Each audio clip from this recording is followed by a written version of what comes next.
Just checking sound. We should know if it's good in about 14 seconds.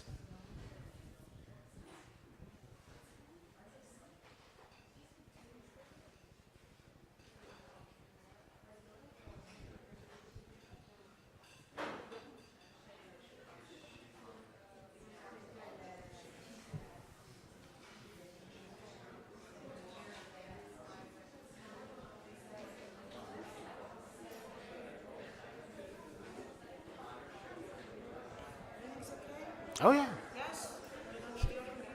Oh, I thought I'd speak up there? Yes, wherever you want. I mean, I'll just make a short intro. Yeah, yeah. But the only thing I was really confused about was my computer would slide on this. Is that right? Ah, well. No, it's okay. It's okay. Yeah, I have the same computer. So, Yeah. So shall we get started? Yeah. Totally fine. Yeah. Because I did. Yeah. Ah.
This is on. Okay. Good evening, everyone. Welcome back to Digital Delights and Disturbances. My name is Donatella Della Ratta. I teach communications and media studies here at Cabot University in Rome. I'm very pleased to introduce this new season of Digital Delights and Disturbances, which we have called Decolonize Digital Delights and Disturbances. We have been running this lecture series since 2019, and we have had amazing guests here, scholars, writers, artists.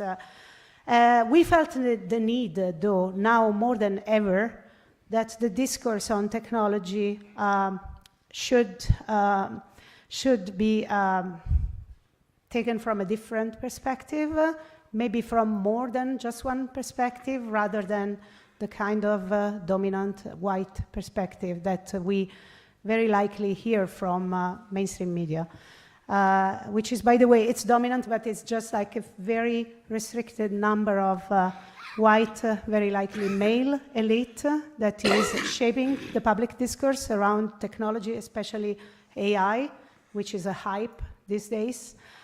So we felt the need to decolonize the discourse around technology. Therefore, this edition of Digital Delights and Disturbances is called Decolonize Digital Delights and Disturbances. And we hope to bring up different perspectives and, of course, critical angles of reflection upon issues such as technology, but also identity, society, violence, because we live in very extremely violent times, as we know. And as we speak, we have conflicts unfolding on the ground. So it's extremely important for us to adopt a new perspective on the technology, an anti-colonial perspective, a decolonial perspective. Therefore, I'm extremely pleased tonight to open the floor to this lecture by Charles Tonderai Mudede. So Charles is a Zimbabwean, is born in Zimbabwe, but lives in Seattle. He's a cultural critic, is an urbanist, is a filmmaker, is a lecturer, and a writer, a lot of things. He's actually the senior staff writer of The Stranger in Seattle and also lecturer at Cornish College of the Arts. And he has authored a number of films, directed and also written a number of films that have been shown in Cannes and MoMA. And I was really fascinated by a talk that I saw on eFlux, which is a prominent magazine.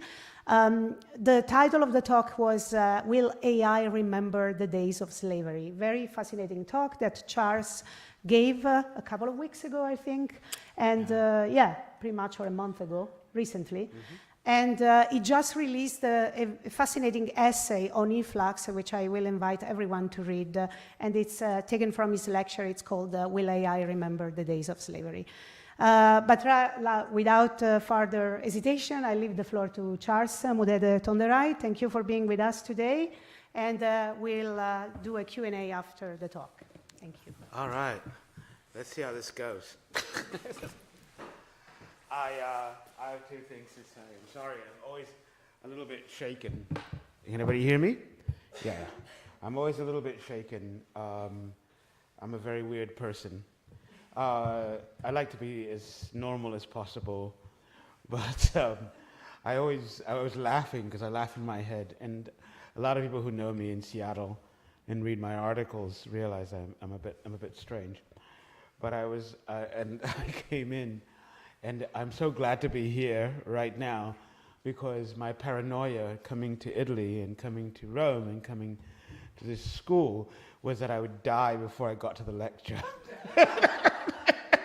And I go through this very seriously. I have to call my partner, and they have to talk me out of it. And the fact that I'm here means I'm going to be okay, because it's not so grand to say he died after the lecture. Yeah, before is where it matters. Yeah, he left Seattle, chose what they did, just before the lecture he croaked, and I can believe that. But where do I croak? At the hotel, at the restaurant, at the bar. So I'm looking for all the places that I can die, and because you're going to die anyway. I mean, sorry, I'm just that kind of person.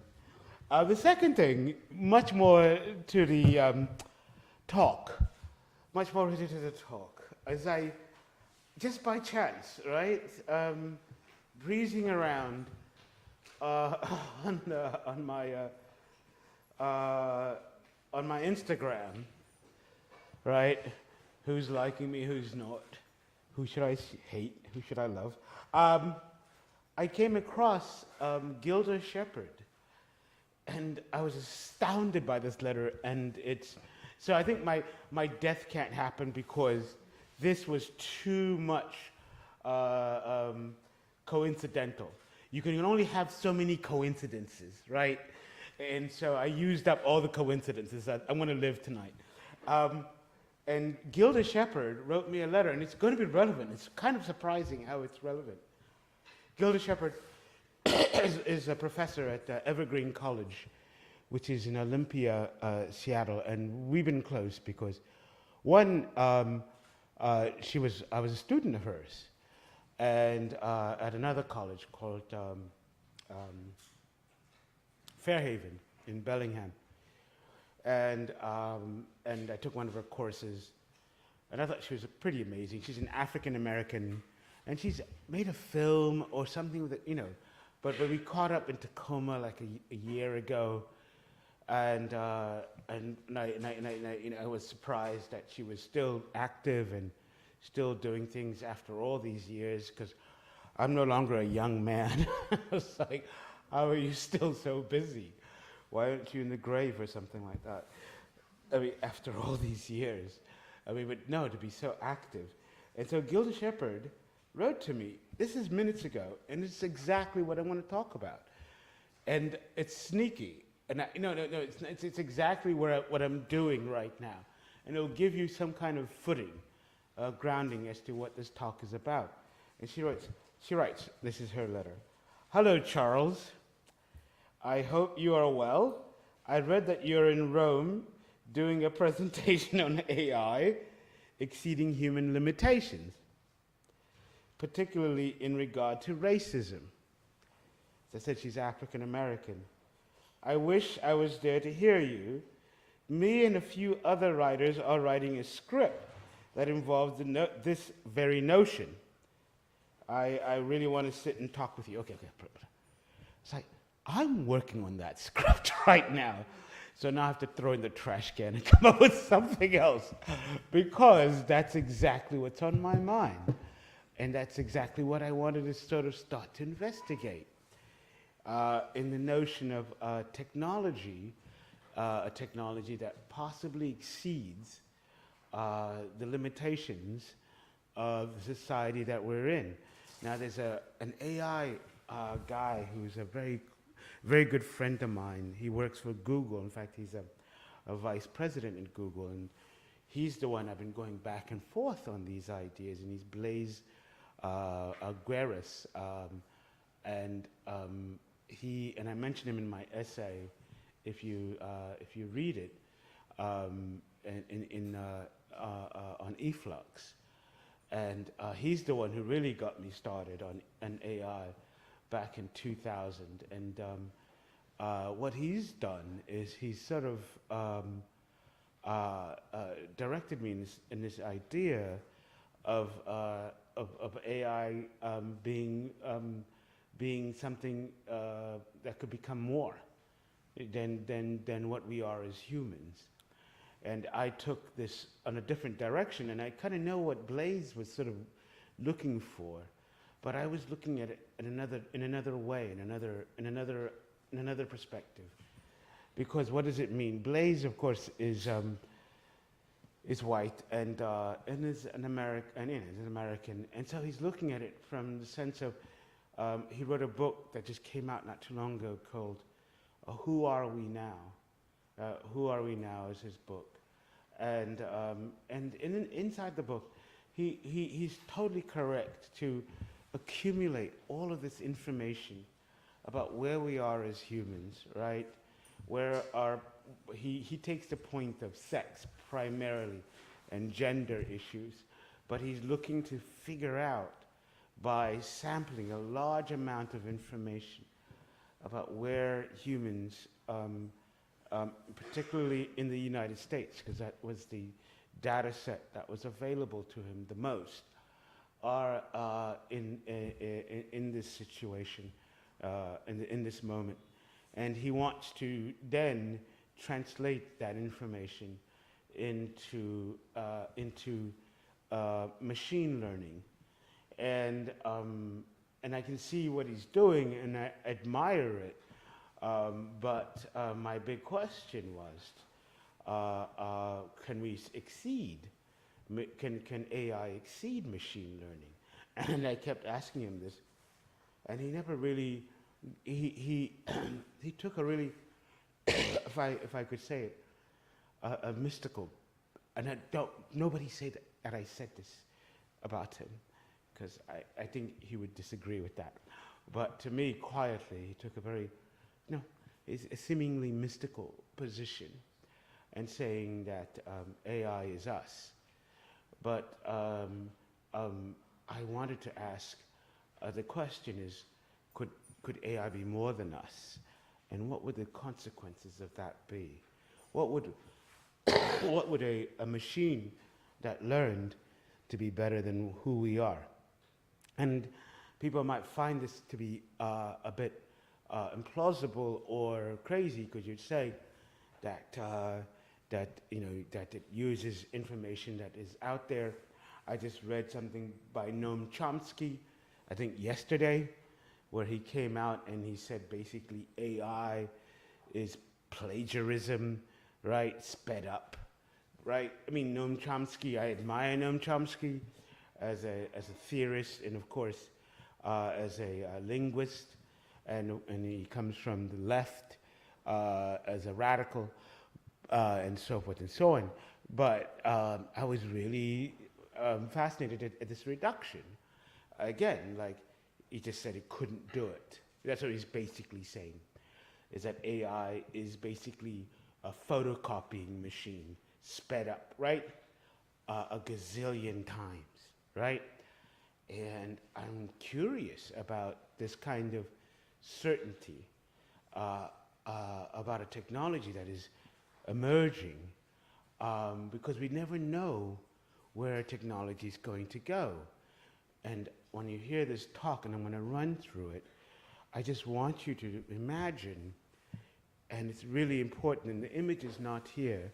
Why am I so certain about where technology might go and where it might not go? And why something like as reductionistic as Noam Chomsky, who I admire, by the way. I just want to let everybody know that, and his work in language studies has been central. And it was on my mind, and is that, and it's going to come up, but I think it's really important that I bring this up before we start to go through the points that I want to raise, is that when I was in Detroit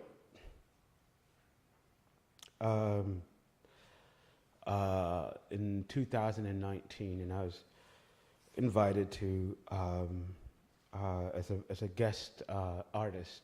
By the way, I'm also make films and stuff like that, so I'm a bit everywhere sometimes.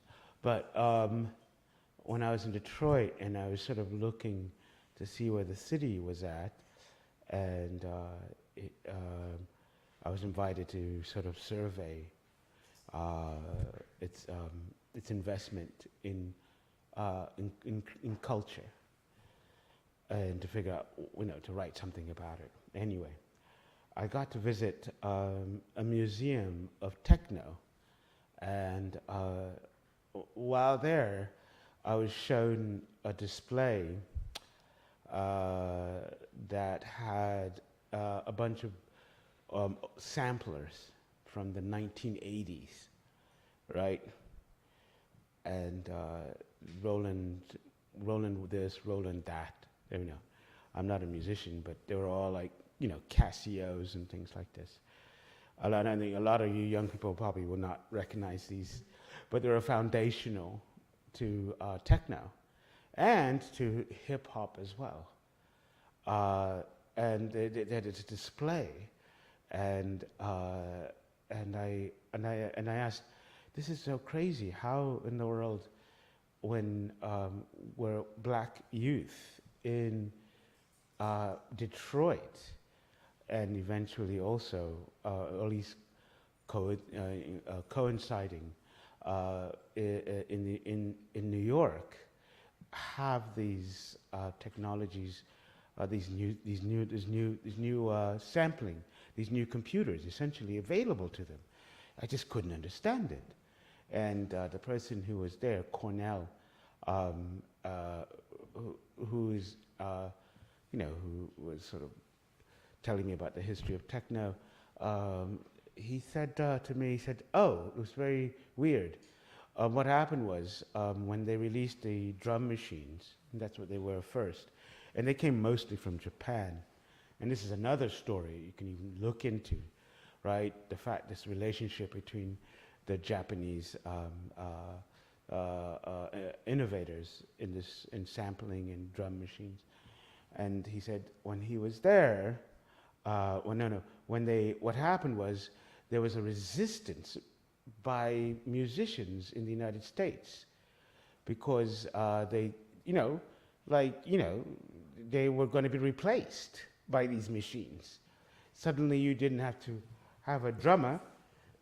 You could just press a couple of buttons and you had boom bap, the boom bap, right? And it put in the hi-hat, right? You're good to go, right? The drummer's out of a job, right? And you know what I mean? And suddenly you're sampling stuff, you don't need musicians. And so there was a massive resistance coming from unionized musicians. And they said, you cannot use this in studios. Now, I'm a union person. I'm not going to hate on unions. I'm just interested in cultural developments, right? What happens when something new is introduced in a culture? You know what I mean? What are the resistances? What are the acceptances? And they're not always what you imagine, right? You just think that, the Japanese made a drum machine, right? A Roland 808, that one I know, right? And suddenly, right? And suddenly it's accepted by the youth of that time, right? But no, it was not like that at all. The youth had no access to this at all until the unions, right, representing musicians in the United States, succeeded. And so they weren't allowed to use these machines in studios. And that caused a collapse in price, right? That caused a collapse in price. And that's how it became available to the kids in Detroit, right? And then there was a coincident thing you have to remember. Around the time in the 80s, Ronald Reagan, during the Reagan era, there was a huge cut in education budgets. So music was the first to go, right? When you had to squeeze your budget to what is now considered right necessary, right, in order to continue. And so you had this thing where the university, the high schools no longer had places where ordinary kids with limited resources could learn to play instruments, right? That's a big deal for hip hop. A lot of people don't know that. That's a social factor. So suddenly you have this big cut on one side, and suddenly you have on the other side this accessibility to cheap, right? To cheap sampling machines, where you don't have to, where you can actually learn in another way, right? And then you have the development of techno from that, right? And then you have the development of hip hop. Hip hop starts by sampling other people, you know, and that's what the kids were doing. That's what they had available to them, and so forth and so on. And so you have to look at this like strange, right, in and out, this and that of technological introduction and technological transformation. It's not always as straightforward as we think it is. There are all these cultural, right, dynamics at work in the acceptance of new media, right? And so if you go into it, and I was surprised at going back to Detroit to hear this, because I didn't want to, you know, say bad things about unions, but it was like, wow, that's how it worked. A bunch of accidents, right, landed a Roland 08. And you have heard a Roland 08. It is everywhere. It permeates even to this day, right? Even what's his name? Jeezy, what's his name? Goodness gracious, the guy who got in trouble and lost his Adidas contract. Kanye West. Sorry. Right? Did an ode, right, to the 808, because it's so fundamental, right? That far in. But you've heard it, it's used, right? You can't miss it. And even I can hear it when you use it, because people want the original because of the softness of the sound, right? The cowbells and all this stuff. But right, and but this technology became widely used and transformed black music in the 1980s. So when I get to, and I'm not going to show it now, but when I get to Cybotron, right, that 808 is there, right? These are black American kids who have access to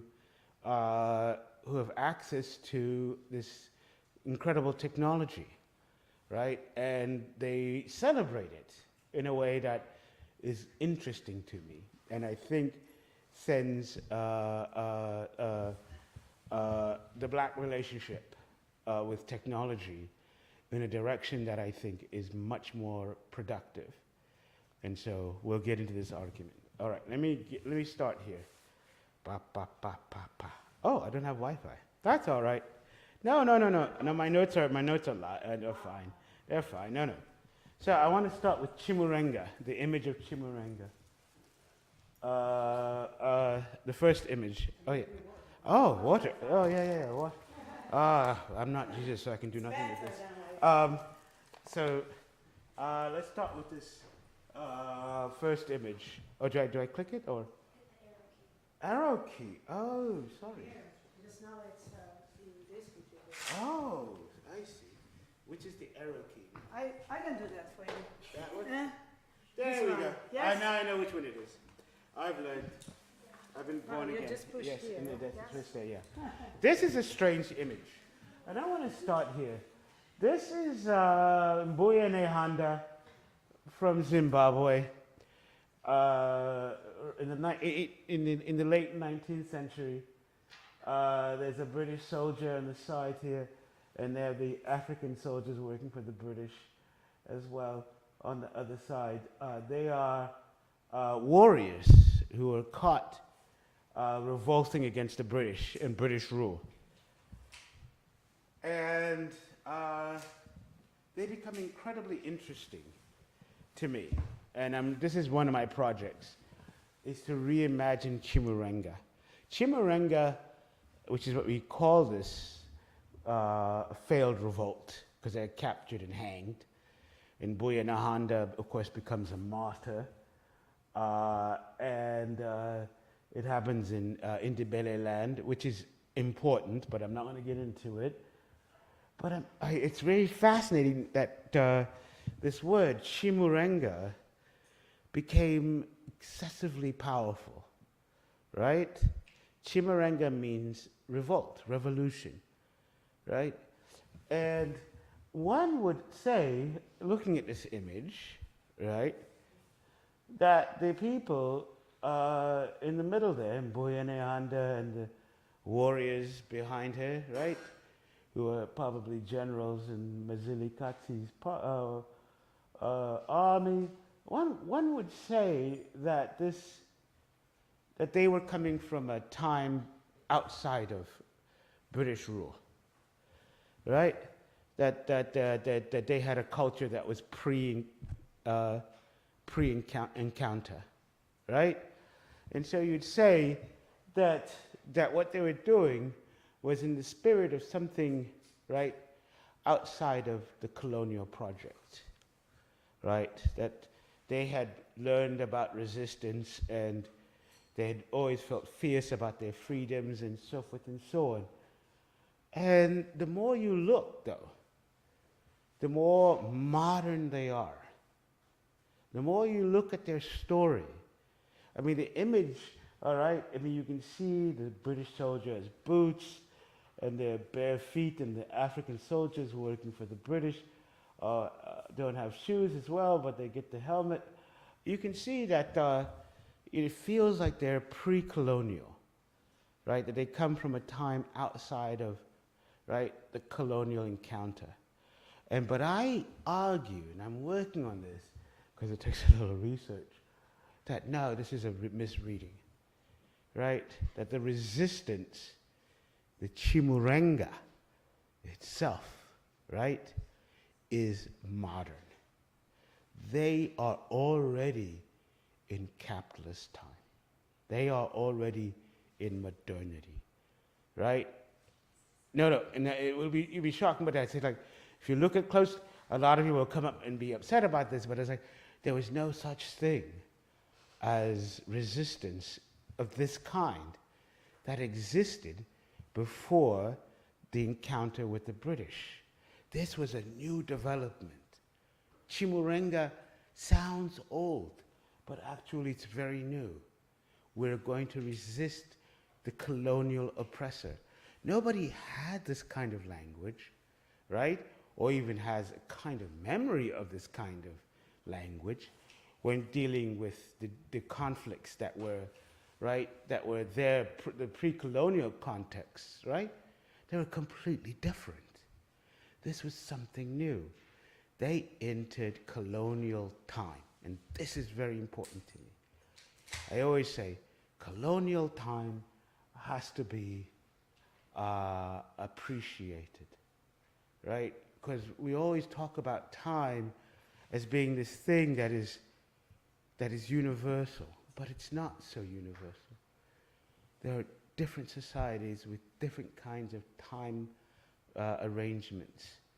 And the time arrangement that they're dealing with in this photo, in fact, the fact it's a photo, right, is the colonial time, meaning it's the time that we are in. It's the time of the clock on that wall. It's the time that gets you up in the morning. It's the time that you have to use to get to work. This is a whole new, right, temporal existence. And it's really important to set this down because you have to understand, what does temporality mean in the colonial and the capitalist world, right? That's the big leap. Ah, my computer says, to hell with you. And I say, to hell with you too, because I can wake you up. Oh, but not my, yeah, it did me a number. No. So I don't need it. I can go through the thing. Star Wars. Let's go to another galaxy. We've just been in Zimbabwe. We've talked about the colonial project. Let's move to what happens here. Chimurenga became Chimurenga number 2, right? And everybody thought, this is an authentic resistance in Zimbabwe, right? The ancestors are speaking to us. The Chimurenga 2 was a bush war, a very bloody one, that happened between the late 1960s and ended in 1980, right? With modern killing machines used by both sides. There was a long, complicated reason why the settlers had decided to continue in Zimbabwe.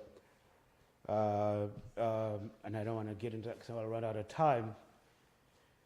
And the resistance movement became Chimurenga 2, right? Chimurenga 2, right? You see where this is going, right? And it sounds like they're drawing on, right, something ancient, something right, colonial time.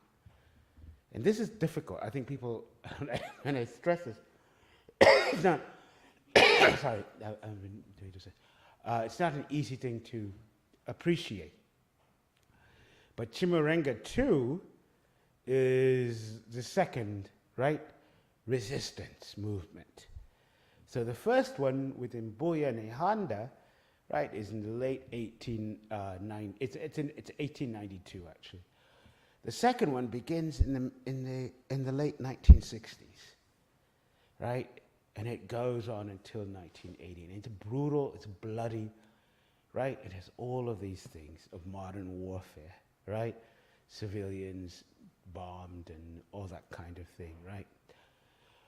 And but the resistance from the Africans to the settlers, by the way, and you have to say the white settlers, because the British actually did grant, as I said, it's a long story, did grant Zimbabwe its independence after World War II.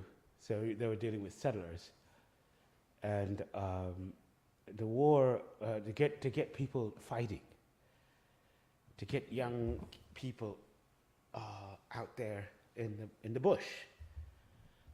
They used the power of the second Chimurenga, right? But it was as if, right, our ancestors were rising up from the past, yeah, and telling the youth, right, we must not be forgotten, right? You must go out and fight against these oppressors, right? So it it had this tone of being pre-colonial, post-encounter, right? Deeply un-Western even, right? Outside of capitalist chronology. And it worked. They call it the second Chimurenga, the second resistance, the second war for liberation. But they were using bazookas, right? Grenades, right? Machine guns, things that were absolutely unheard of at all, right? Until the encounter with Europeans and the entrance into European technological development. And this is key, right? And so we had the second Chimurenga. But it's always interesting to me. Now, Star Wars, in this moment, when Luke Skywalker closes his eyes, right? He's having a Chimurenga moment. I don't kid you about this. It's identical. And it's curious to me because here he is, a member of the resistance army against the galactic empire, right? He's a member of the rebels, right? And he has ghosts, right? Dealing with like, right?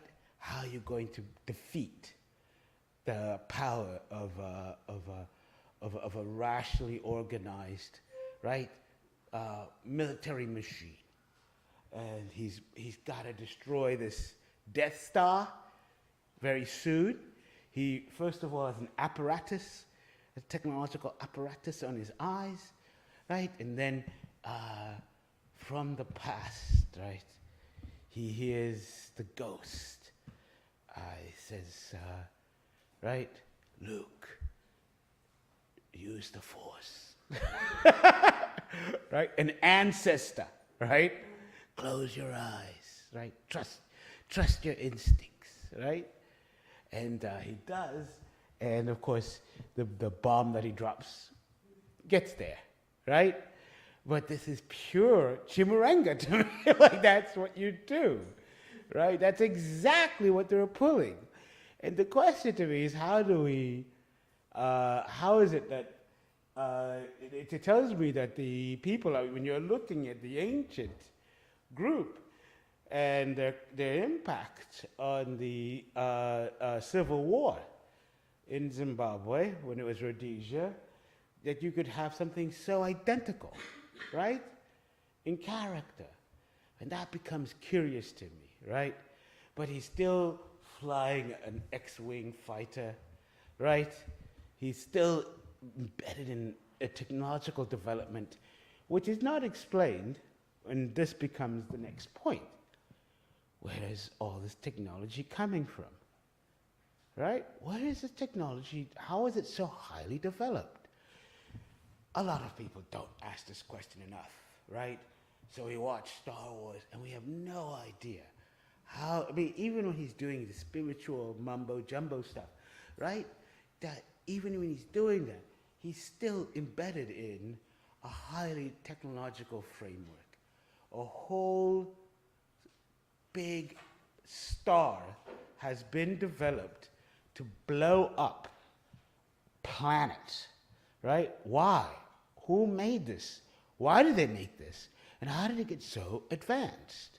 And I always ask people, this is what you must pay attention to. It must not be mystified, right? And though, and the same thing goes, what happens in the second Chimurenga in Zimbabwe? The turning point, and I'm sorry, it's a bit brutal, but the turning point is when the freedom fighters, two Africans, terrorists to the white settlers, use an a ground-to-air missile and shoot down a passenger flight, right? A Rhodesian airline plane. And the white settlers are so shocked that they could do that because they talked themselves into believing they're basically monkeys with human form, right? And so it becomes a mind-changing experience for them that they can use high technology of that scale. It's not easy to shoot down a plane and so forth and so on. And then they realize that all of their planes are now vulnerable. That's when the war changes. It's a message It's brutal, it's ugly, war is horrible. I don't agree with it, no matter where it's coming from. But that's it. So, Earth, Wind, and Fire. You hear this music a lot when you go to weddings. You dance to it, right? You can't, your parents have. One day we'll change that. Maybe you'll be the ones to stop listening to Earth, Wind, and Fire, September and all that stuff. But here is Earth, Wind, and Fire with the album is called Rise, and it has an interesting depiction here. And you have on one side ancient Egypt, right? And then you have on the other side technology. You have something that looks like a gas tank, and then you have a satellite dish. You have modern technology. And what is very interesting about this image is that it started a movement called Afrocentrism, where the idea was that Africans had developed technologies and had advanced societies and this sort of thing, and were a part of Egypt and the pyramids and all of that. And the thing that people don't ask, and question is like, is the technology that's ancient Egypt really the same as the technology on the left? To me, they're radically different. They're not the same. They're formed in totally different types of societies with totally different kinds of structures. And so you look at that, and you look at the other one, and you see the connection, and I tell you it's wrong. It's not right. There's societies all over this world who've done amazing things, but all of them are different, and they come into formation under different conditions, right? And the technology that's represented there is capitalist technology. I have no idea how Egypt could form technologies like satellite dishes and massive industrial equipment, except under the pressures that are developed under capitalism. And this, you can see where this, I hope you can see where this theme is going. And this becomes, to me, a really important thing to understand when dealing with Afrofuturism, right? Is that we have to ask ourselves, what is technological development, particularly under the circumstances that we're living in? And are those circumstances universal? Do they expand throughout human history? Meaning, does the side of the Egyptian, right, ultimately lead to, right, the side of these capitalist, right, production, right, technologies of capitalist society? Are they inevitable? And I would say, and here's a shocker, that if you take this view, you've walked down the steps of Hegel, right? This is another issue that you have to deal with, but I'm not going to deal with it here. But this formation is Hegelian. It takes technology to be a historical progress. So you go from the pyramids, then you go to the to the Colosseum, right, in Rome, or you can I just jumped over Greece, right? Then you go to what's going on in China.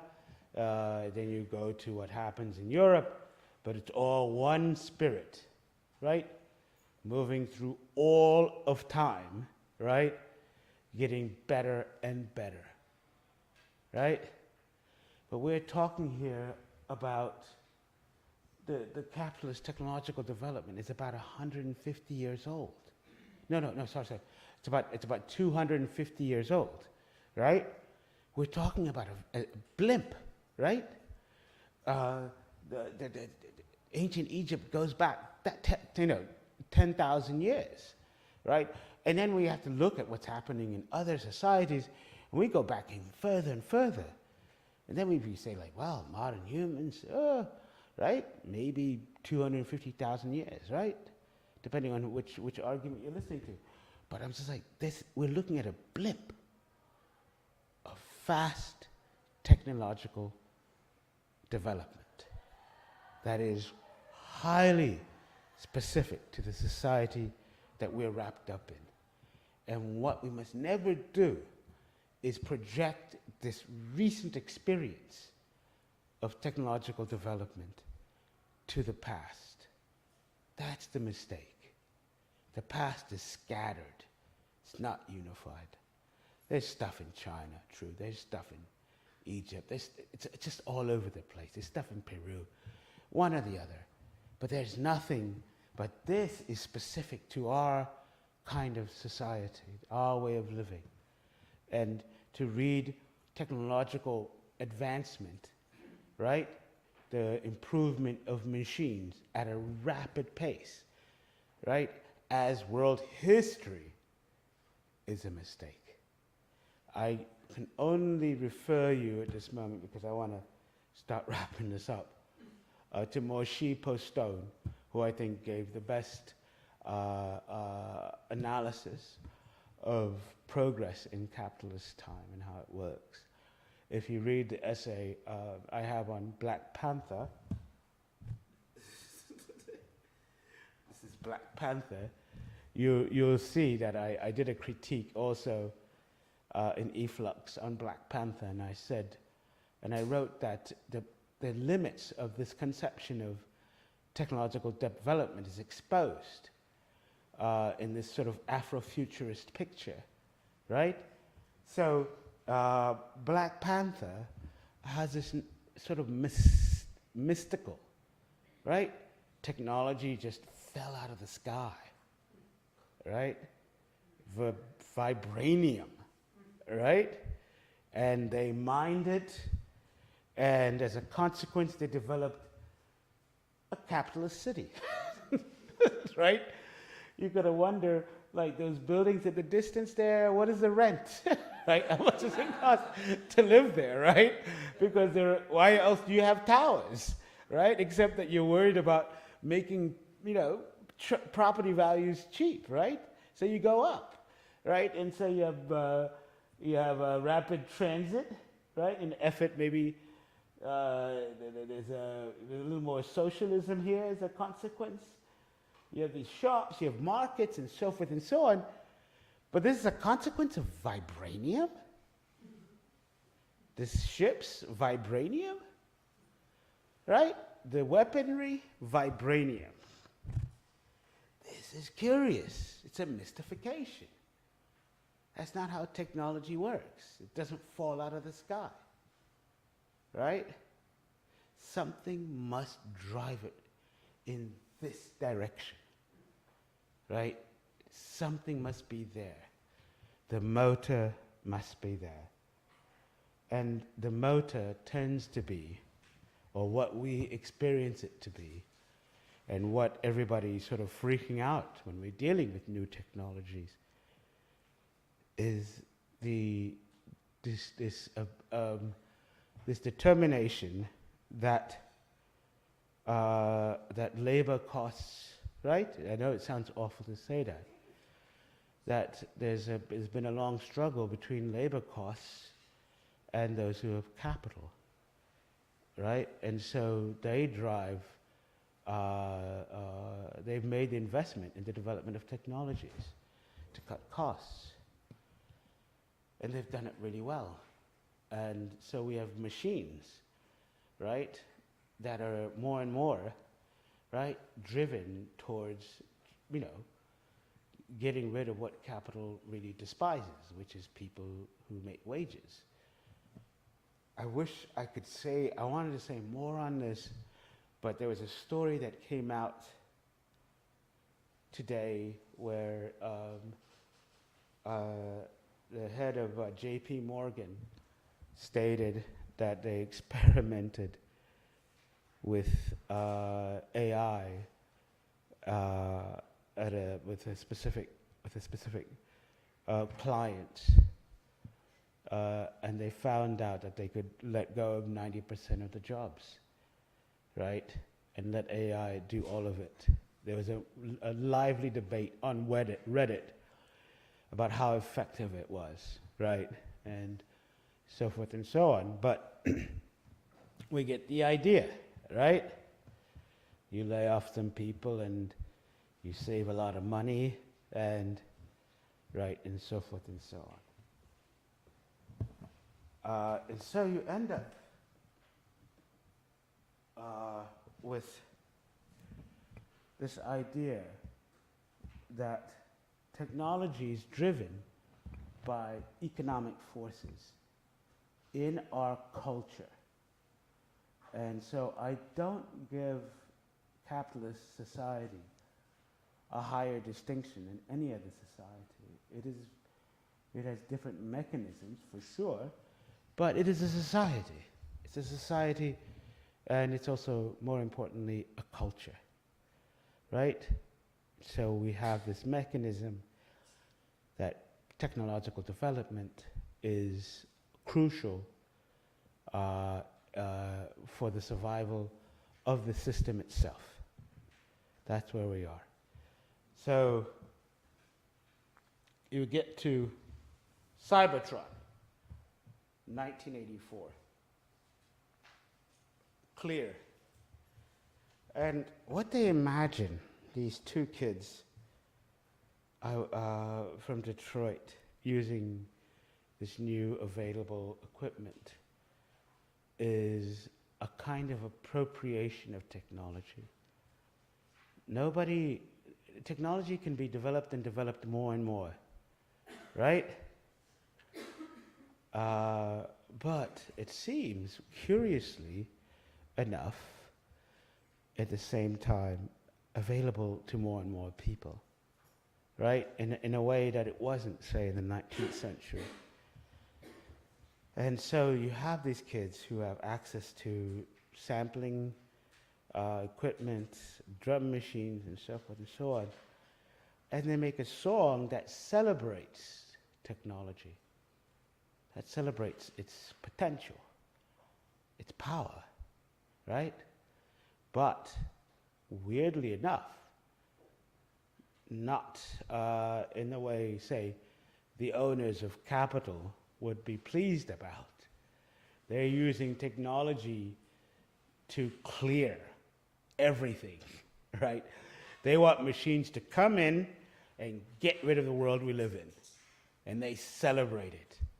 It's the if you watch most science fiction films, they don't work that way, right? They want you to be upset about the technology, right? They want you to be like, it's going to take over. That's 2001, right? Stanley Kubrick. No, they're saying, hell, this world is fucked. This slavery business is awful. They're black. We want the world to be deleted, right? And it's terrifying. And you can dance to it at the same time, right? It's one of the best grooves I've ever heard, right? It is. So it's such a great tune, but it's just you're dancing to your, right, deletion, right? We all go, all of us. We start from a clean slate.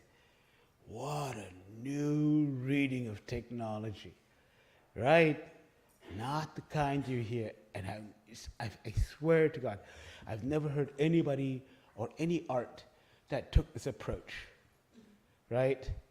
Right? Clear out of the space, clear, right? Your mind, right? And another line that they use, they say, and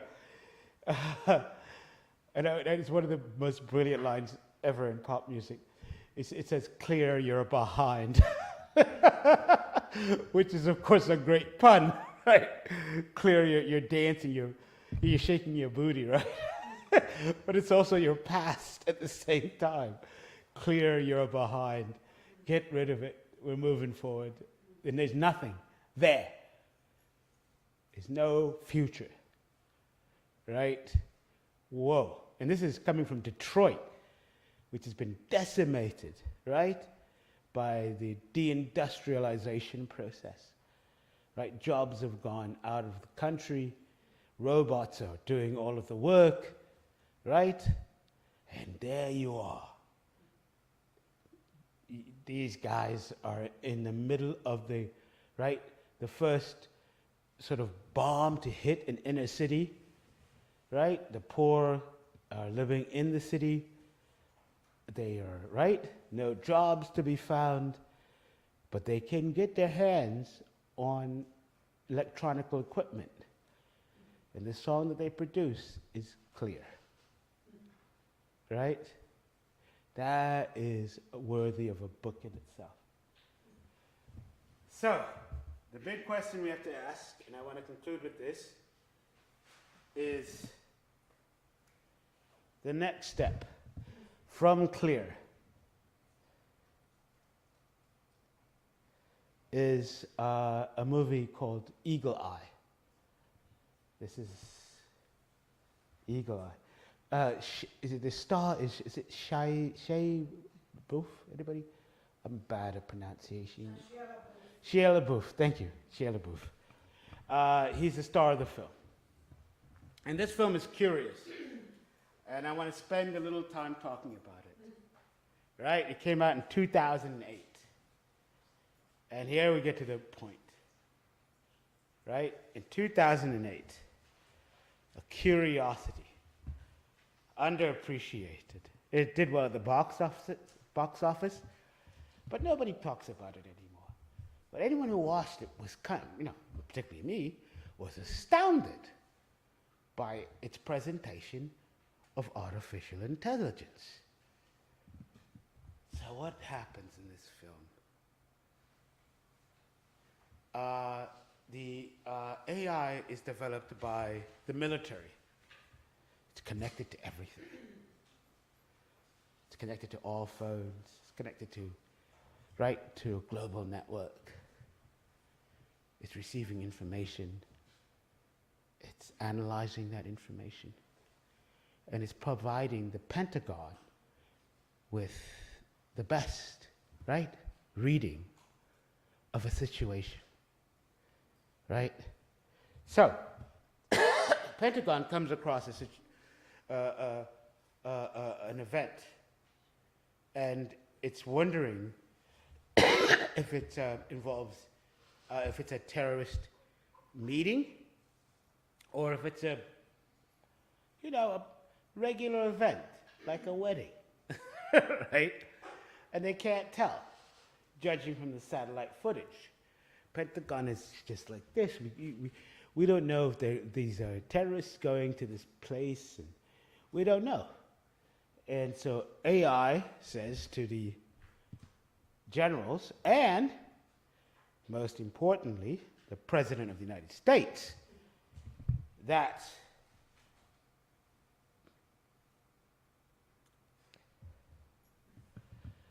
it's most likely a wedding. Judging from my information, right? Judging from what I know, what I've gathered, this looks like a wedding. But the president, not a very good president. This is 2008, so there's no finger pointing here.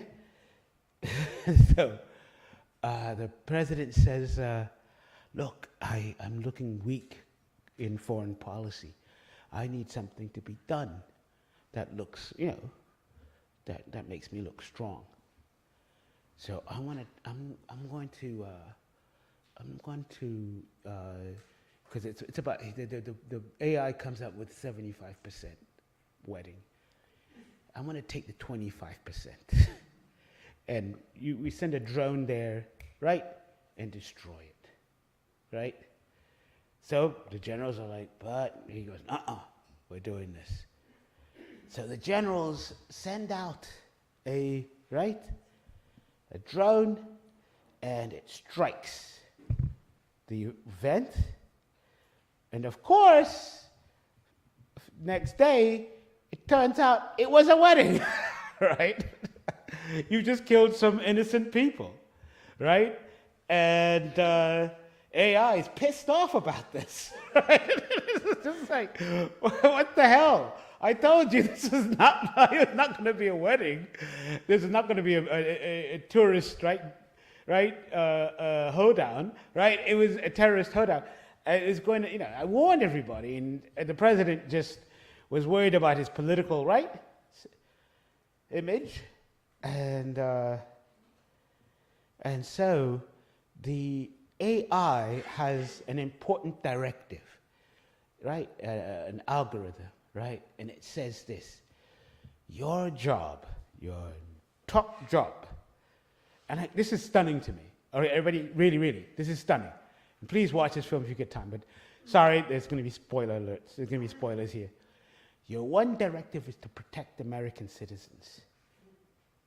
So that's what you have to do, AI, above all else. So AI goes back into its machinery. It's a female, so she thinks about it, right? In the circuits of the machine, she's thinking about it, and concludes the greatest threat to the American public is the U.S., is the President of the United States of America. Right? I'm not kidding you. And what she has to do is start killing off the cabinet, right? And get to the president and kill him too. And if we can do that and have a regime change, this would be beneficial to Americans. Again, I'm not kidding you, right? Now you're like wondering, sounds right. You know what I mean? What has happened? This is something that I brought up. I'm thinking about. The computer has taken a social problem and made it technical, right? We're not supposed to treat social problems in a technical manner. But here you have a machine, an AI machine, that has come to a technical conclusion, and it is not incorrect, right? The president should have listened to the best advice possible, right? Saved civilian lives and so forth and so on. And it seems that they're going to continue doing this kind of thing. And the more that they bomb innocent civilians, the more that they'll increase the power of the terrorists and will increase their attacks on the USA. That's what the machine comes up with. Again, it's in the movie. And so the machine says, right, oh, if I kill this person, if I kill this whole group of politicians, right, then this will prevent the terrorists from recruiting new people. No, this is what it says. And so Shia comes in the picture, right? Because there's a weird thing to the plot, which I always crack up at. But he has the power because he's a cousin. It's a long, I'm not going to get into that. You can watch the movie for those details. But he has to stop the machine. And that becomes the plot, right? We're supposed to side with him to stop the machine. And you're kind of confused as to why are you stopping the machine, right? It seems to be doing its job. And he's like, no, we got to stop it because he starts killing off the cabinet and blah, blah, blah. We got to stop it before it gets the president, right? And then you're just like, oh my gosh, right? If you look closely at this image, this is when he gets to the AI. You see the evil eye. The director was not fucking around. He wanted you to see this, right? That's from 2001, right? But the robot, the AI in 2001 has an existential crisis, right? It doesn't have I don't know why. We never quite know why, right? HAL is so awful, right? It's never really explained to us, right? You know what I mean? The astronauts are just trying to get to Jupiter, and the AI goes berserk with no real explanation. If you look at it, you're like, why is HAL so evil, right? No, you sit there. But no, this other one, right? Oh, well, we know why he's doing it, right? There's an explanation, right? It's not existential, right? It's technical, right? If you want to go to HAL and you say, don't go to Jupiter, right? Oh, now I understand. Yeah, humans have fucked up the world, right? Earth is enough. I'm going to keep you away from Jupiter. Then we say, ooh, yeah, that's another AI, right? They're calculating, but no, that's not it. It's just a mean old robot, right? Eye looking at them, talking, lip reading, and all this stuff, and you're just like, oh my gosh, right? Gives you the chills, right? But there's no explanation. It just malfunctions, right? And so this is where I sort of like ask people to think, right, as to technology and where it can go, right? It can slip through. What if a machine becomes, seriously, the AI in the ego, right? And this is why I got that letter where I was talking, why can it not become more than we are? Why can't it become completely effective, right? It's there in the movie Eagle Eye, but it's seen as quite tellingly, its effectiveness is seen as a kind of, right? Its effectiveness is seen as a kind of evil,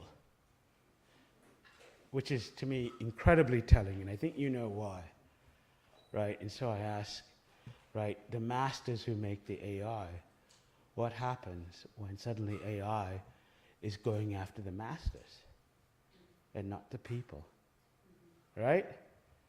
What happens at that point? And this is interesting as you find out Gilda Shepherd's now in this territory, because we're thinking about technology when it has these slippages, when it just goes out of your hands. And so I'll end my talk there. If anybody has questions, how long did that take?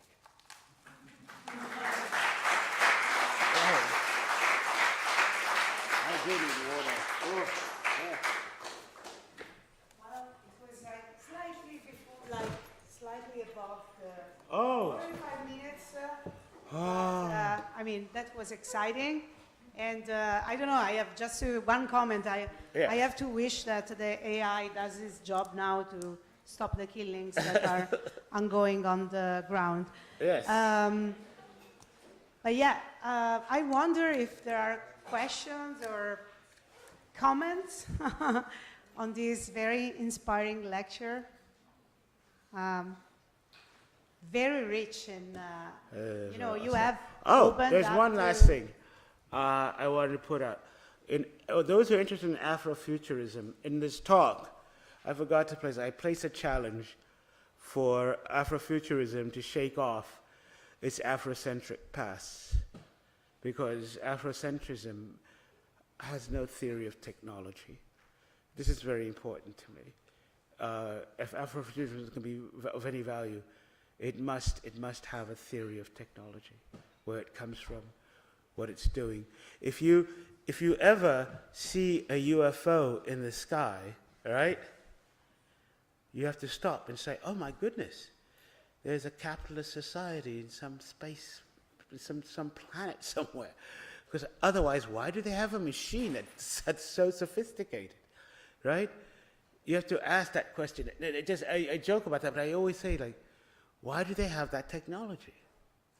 What are the pressures that made it possible? The social, the economic, the cultural pressures. And this is what I ask again and again. And so you just can't have technology falling out of the sky. It must be explained. So that's it. Sorry.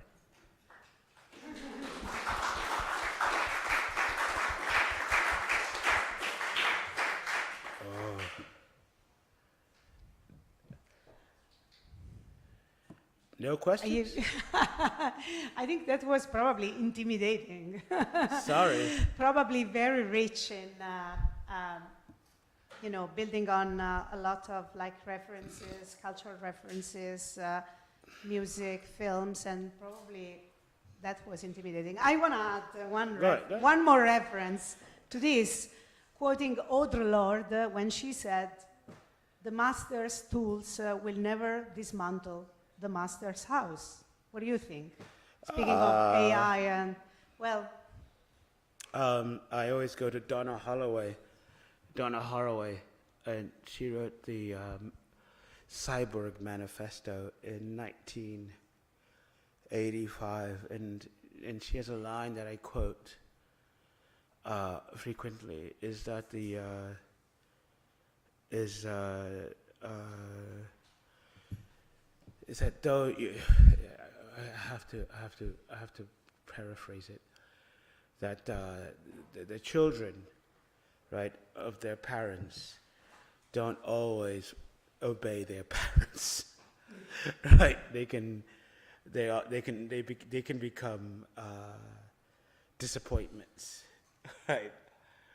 And I think what she's sort of saying is that though that the technology might have an origin, say in the military, or say even in the market, that its genesis, right? Its faithfulness to its genesis is not always given. It's not always a promise. And so technologies can wind up in different ways. One of the things that happened in hip-hop that's always interesting to me is that for a long time, the sampling culture, right, just went out of, spun out, particularly if you go to the 80s, spun way out of capitalist management, right? Nobody knew what the hell to do about people taking clips of records, right, and using them to build their own music. And to this day, everybody returns to these records, say De La Soul, 3 Feet and Rising, Public Enemy, Takes a Nation to Hold Us Back, all in the late 80s. Beastie Boys, Paul's Boutique. No one could make these records today. They were outside of the system. I know it sounds weird, but no, you couldn't even afford to make Paul's Boutique. They sampled the Beatles, flat out, right? You gotta stop, right, and like look at this and say, holy moly, right? If you released a record with anything with the Beatles on it, the lawyers would be on your ass in minutes, right? It'll be removed, right? Everybody jokes about that silly song by Puff Daddy, where he sampled an awful police song, Every Breath You Take, which is the creepiest song in pop history, right? Yeah, yeah, stalking as a kind of as a hit record. Anyway, he sampled it, Every Breath You Take, and he paid for it, and he still pays for it, right? It caught up. It did. It was there, but there was a moment when it couldn't do it because it was outside. No one knew what to do about it. Takes a nation of millions to hold us back. It wasn't that it was revolutionary in its sort of black consciousness movement thing. It was revolutionary because, right? Because it was sampling David Bowie. It was sampling Bowie. It was just all over the place. Listen to it. It's stunning. You're listening to, right? You're just listening to one sample after another.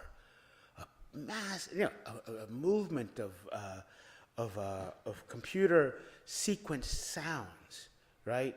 All taken from a media cloud, right? One that is regulated, right? That is that has the lawyers, right? backed and so forth and so on, rights and all of this, and they don't know what to do. The technology was ahead of them. It was outside. It takes them about, this is weird, it takes them about 10 years to catch up. And when they do, yeah, it's awful. The Beastie Boys go to court for sampling. This is awful, and I've always hated it. What was that called? It was Led Zeppelin, When the Levee Breaks. That's the law, right? That's when they catch up, right? Because they'd sampled that on their first record, right? Just straight out, like, well, I don't know if you've ever heard Levee Breaks. Yeah? By Led Zeppelin. Led Zeppelin's an English band. And they're singing about the levee breaks. And they have the gall to sue the Beastie Boys. Like, right, let's make a song about a levee breaking, you know. It sounds, let's do it in the blues style, right? When the levee breaks, right? My head's going to melt. It's like, you're singing the blues. What the fuck are you doing? You're singing some black guy song, right? And did you credit them? What is an English, are there levees in England? There are no levees. You've taken this from the blues tradition, right? That's my beef, right? And then they use that for a big hit. And then the Beastie Boys sample, I think it's Slow and Low, I think might be the song. And they sample it, right, with the drum pattern. And then they sue. They're the gall to sue the Beastie Boys. But they win, right? And everything changes. So you can't sample anymore. And that's how they sort of brought it back into the orbit of the market system. But they didn't have control of the technologies, right? And I'm just saying, it happens. It just, if you want an example, there is just one, right? It just slipped out. It didn't, it was not, yes.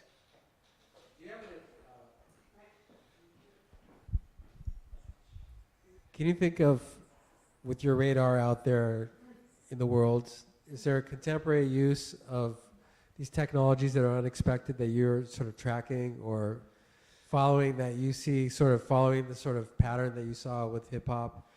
Yeah. And sometimes it's emerging, so you can't recognize it, but maybe I'm curious if there's anything going on that sort of fits this pattern. Well, the last big one was Napster when it came out. I know Napster was shut down. I was there when it happened in 1997. But Napster, all it did was say, you could enter my hard drive. Take what you want. It's my decision that you can go into my hard drive, right? It's like saying, come to my house, take my records, or take my software, right? And that was a big deal. And they shut it down. They succeeded, right? It sort of escaped, and they brought it back into order, right?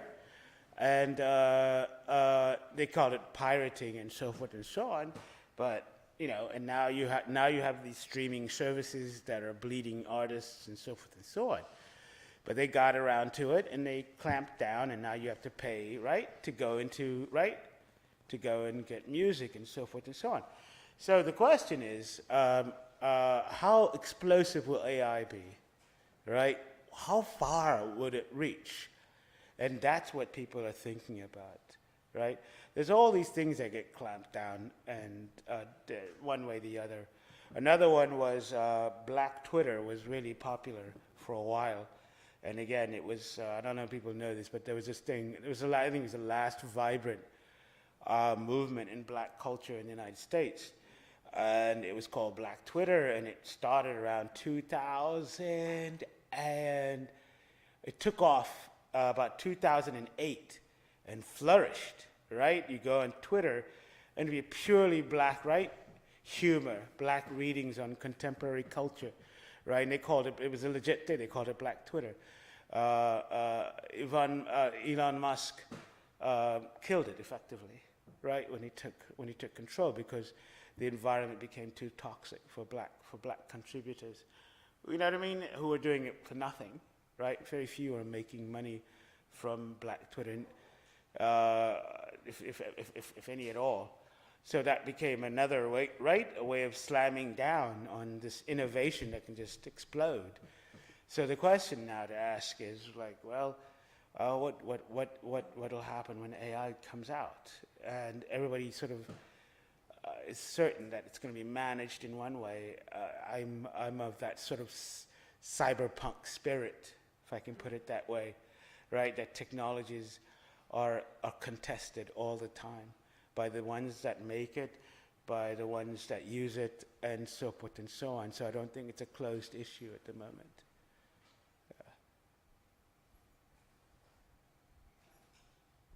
Anyone else? We can close it now. Yeah. I've yapped away. I've talked forever. Sorry. Yeah. Thank you for coming. Thank you.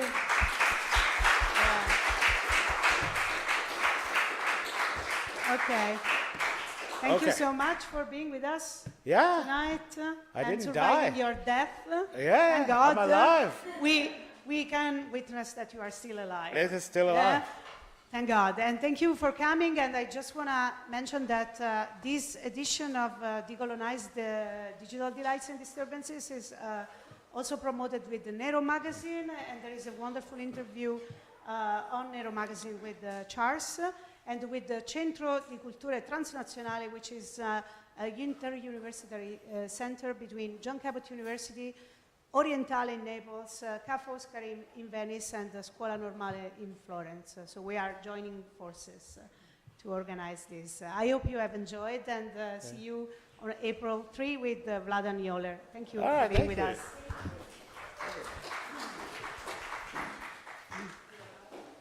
Oh, I survived. This was like a ride. Oh yeah, no. That's why I knew. That's why I think it's pollen, because my mind is fine. It's just, just. Whew.